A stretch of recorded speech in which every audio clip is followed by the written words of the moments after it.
伫咧日本，老人超过50成的砖头都号做极限村，意思是讲人口外流，敢若村老人，社区的功能强要放弃。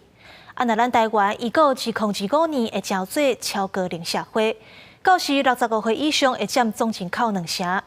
即阵有一寡砖头，老人已经占超过3成，亲像新北的平溪，老人的人口是占3成3。今仔日台语台报道，特别带乡亲来去平溪，看因安怎用社区的力量互相照顾。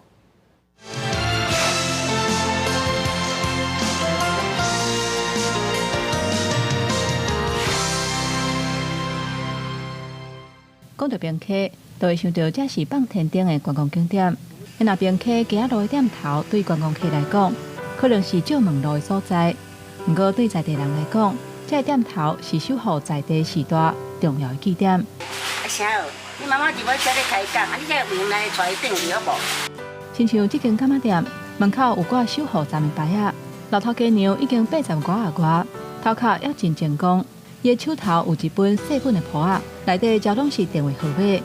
拄着有人去伫歹找无路，来遮一定会当得到帮助。阮这坐头前一个阿嬷吼，80几岁啊，这记电话有较差哦，安尼来吼，伊袂记因兜是倒位啊，伊来甲我讲，伊佫会晓叫我的名。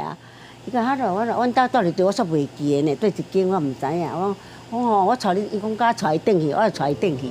50广场远，行无几步，另外一间店头嘛是友善店家，社区的守护站。拢8、9、10岁，几百岁，像阮这个过着安尼，9、10岁去去就10外个。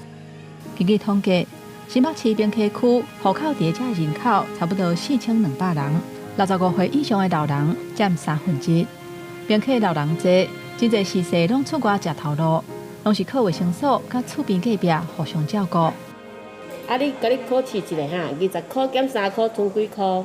假如那个评估怀疑是失智症，我们就会启动绿色通道。定期的，我们就是会在这些疑似失智症的患者去医院，半天去做一个抽血或者是核磁共振的检查，那减轻他们交通来往的一个负担。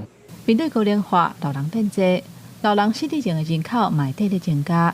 新北市卫生局就把平溪打造做本土中地村，打造一个示范点。在这边3年有一个基本的模式之后，我们就是推动到我们板桥区，因应都会区的这个不同，那我们就是先择定2个里。嘴要安怎打？对，真好，对，就是安尼打。安尼好啊。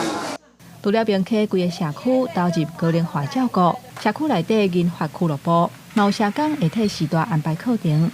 95岁阿嬷真介意来遮，会当动手、叫头脑，阁有伴。伊的生活都是咧厝内看电视，然后无就是困，认知能力是退化是不可逆的。你讲要恢复到以前的情况是无可能的代志，暂时该维持伊会使稳定，会使维持伊家己的生活。根据国发会统计，台湾2025年会进入超高龄社会，全国老人人口超过2成。新北市政府参与后明智慧健康长照计划，希望透过平溪经验，扩大推动在地安老政策。记者张玉水、林学凯，新北采访报道。